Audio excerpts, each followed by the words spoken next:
चलिए आगे बढ़ते हैं। भाजपा में शामिल होने के बाद मुलायम सिंह यादव से मिली हैं अपर्णा यादव और ट्वीट करके अपर्णा यादव ने इस बात की जानकारी दी है। जी हां, ट्वीट में मुलायम सिंह यादव के साथ अपनी तस्वीर को भी ट्वीट किया है अपर्णा यादव ने और इस तस्वीर में पैर छूकर आशीर्वाद लेते दिखाई दी अपर्णा यादव। ये देखिए, अपर्णा यादव मुलायम सिंह यादव की छोटी बहू 2 दिन पहले भारतीय जनता पार्टी में शामिल हुई।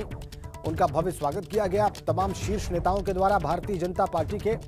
और देखिए, उसके बाद वो अपने ससुर का आशीर्वाद लेने पहुंची, पैर छुआ उन्होंने और यही तस्वीर आशीर्वाद लेती हुई, पैर छूती हुई उन्होंने ट्वीट कर दी है। और देखिए क्या लिखा है ट्विटर पे। भारतीय जनता पार्टी की सदस्यता के बाद अपने पिताजी नेताजी से आशीर्वाद लिया।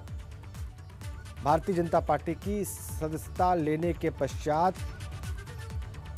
लखनऊ आने पर पिताजी ऑब्लिक नेताजी से आशीर्वाद लिया। ये एक लाइन का ट्वीट अपर्णा यादव का और ये तस्वीर ट्वीट में। तो 2 दिनों में 2 तस्वीर सियासत की।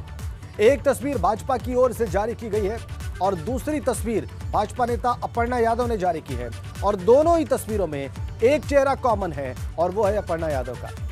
कल की तस्वीर में अपर्णा यादव की तस्वीर भाजपा के भरोसे की थी।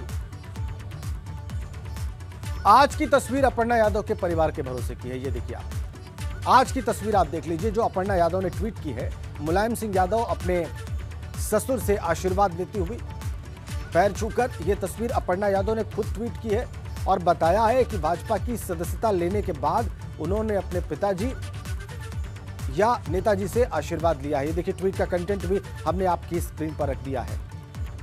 ट्विटर हैंडल अपर्णा यादव का अपर्णा बिस्ट 7। इस तरीके से उन्होंने मुलायम सिंह यादव का पैर छूता हुआ जो अपना जो फोटो है, अपनी जो पिक्चर है, उसको ट्वीट किया है और ये लाइनें लिखी हैं ट्विटर पे।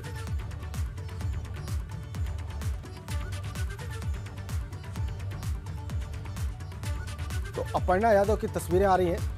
एक तस्वीर हमने देखी जब स्वतंत्र देव सिंह ने उनका स्वागत किया भारतीय जनता पार्टी मुख्यालय पर। अगली तस्वीर हमने देखी कि राष्ट्रीय अध्यक्ष जेपी नड्डा, मुख्यमंत्री योगी आदित्यनाथ, स्वतंत्र देव सिंह, दोनों उप मुख्यमंत्री सभी उनके साथ थे। और फिर हमने देखी एक और तस्वीर, वीरेश पांडे हमारे साथ जुड़ गए, ब्यूरो चीफ हमारे। वीरेश, एक तस्वीर हमने कल दिखाई अपने दर्शकों को और उसमें दिखाया कि कैसे सुरक्षा चक्र की बात कर रही है भारतीय जनता पार्टी और उसमें अपर्णा यादव की तस्वीर लगा दी गई। और फिर आज एक तस्वीर आ गई जिसमें वो मुलायम सिंह यादव के पैर छू रही हैं और अब की बार ये तस्वीर उन्होंने स्वयं ट्वीट की है। इसको स्वयं उन्होंने अपने फॉलोअर्स के सामने रखा है, दुनिया के सामने रखा है। तो सिलसिलेवार अपर्णा यादव की तस्वीरें सामने आ रही हैं, अलग अलग अंदाज में, अलग अलग भाव के साथ। इन तस्वीरों के क्या राजनीतिक मतलब निकलेंगे वीरेश?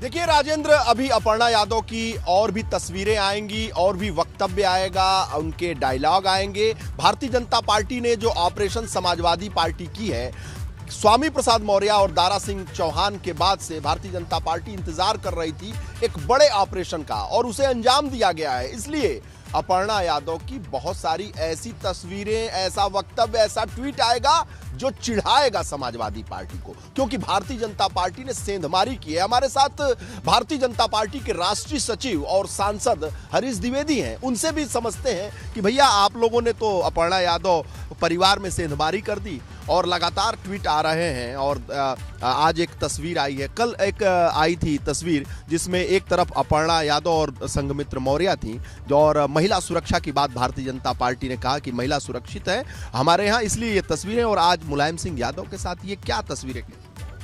देखिए, भारतीय जनता पार्टी जिस प्रकार लोगों के कल्याण के लिए, गांव गरीब किसान मजदूर के विकास के लिए काम कर रही है, उत्तर प्रदेश को आगे बढ़ाने के लिए काम कर रही है। और आप सबको पता है कि अपर्णा यादव जी समय समय पर मोदी जी की नीतियों की, योगी जी की नीतियों की प्रशंसा भी उन्होंने किया है। तो मैं ये कह सकता हूँ कि अपर्णा यादव जी को ये लगा होगा कि अगर देश हित में काम करना है, राष्ट्र हित में काम करना और प्रदेश और देश के विकास के लिए काम करना है, तो भारतीय जनता पार्टी ही उपयुक्त पार्टी है। रही बात, ये सही है कि पूरा देश जानता है कि आदरणीय मुलायम सिंह जी की वो बहू है और उन्होंने भारतीय जनता पार्टी ज्वाइन किया है। और उत्तर प्रदेश के लोगों ने, गांव गरीब किसान मजदूर ने, सभी तबके के लोगों ने जिस प्रकार उत्साह दिखाया है उनके भारतीय जनता पार्टी में आने का, स्वागत किया है। हम भी अपनी तरफ से, भारतीय जनता पार्टी की तरफ से अपर्णा यादव जी का स्वागत भी करते हैं।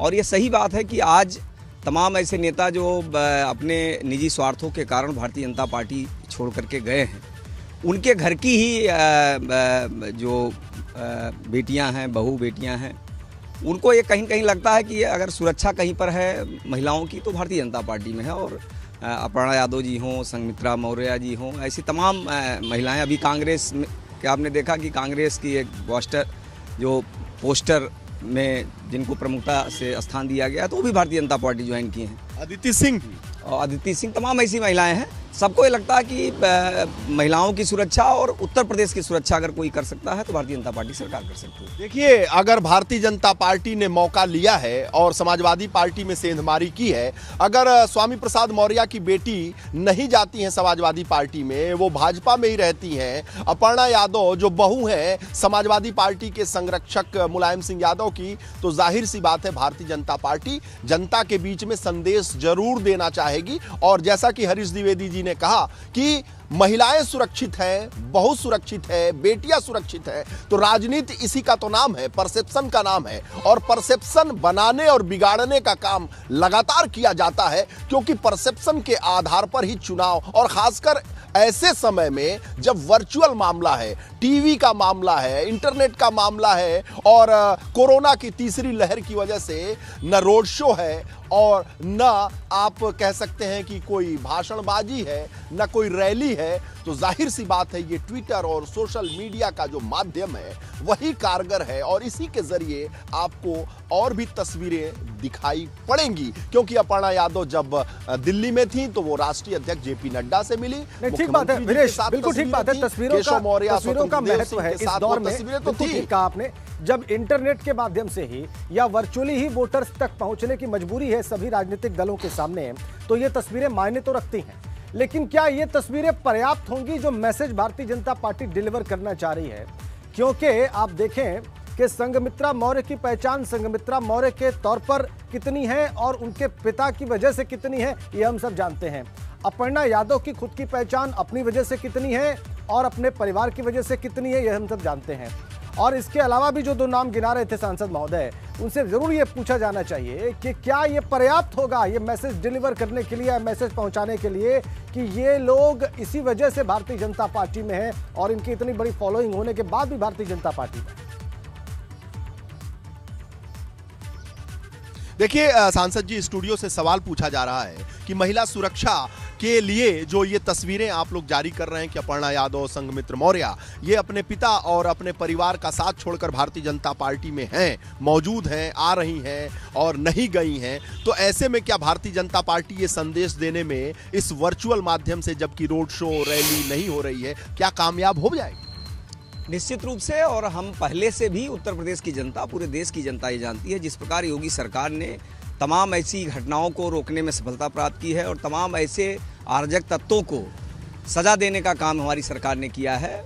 निश्चित रूप से उत्तर प्रदेश के आम जनमानस को ये लगता है कि उत्तर प्रदेश में आम आदमी अगर सुरक्षित है तो भारतीय जनता पार्टी की योगी सरकार में सुरक्षित है, महिलाएं सुरक्षित हैं भारतीय जनता पार्टी की योगी सरकार में सुरक्षित हैं, गरीब तबका अगर सुरक्षित है तो भारतीय जनता पार्टी की योगी सरकार में सुरक्षित है। और जिस प्रकार मोदी सरकार और योगी सरकार की विभिन्न योजनाओं के माध्यम से हमने हर तबके को लाभ पहुंचाया है, गांव गरीब किसान मजदूर को लाभ पहुंचाया है, उससे सब लोग ये महसूस कर रहे हैं कि अगर उत्तर प्रदेश को आगे बढ़ाना है, उत्तर प्रदेश को और आगे ले जाना है, तो भारतीय जनता पार्टी के नेतृत्व में पुनः भारतीय जनता पार्टी की सरकार बनाई जाएगी। देखिए राजेंद्र, बात तो बनती इस लिहाज से है कि जो समाजवादी पार्टी है उस पर सबसे ज्यादा अगर आरोप या उसे बैकफुट पर जाना होता है तो उसे कहा जाता है कि वो हुल्लड़बाज है, वो गुंडई करती हैं, वो तमाम तरह की अराजकता होती है उस समय में, ऐसा आरोप उस पर लगाया जाता है विपक्ष के द्वारा। ये एबीपी गंगा नहीं कह रहा और मैं ये नहीं कह रहा हूँ, ऐसा आरोप उस पर लगाया जाता है और बैकफुट पर लाने की कोशिश की जाती है। 2007 का वो दौर याद करिए जब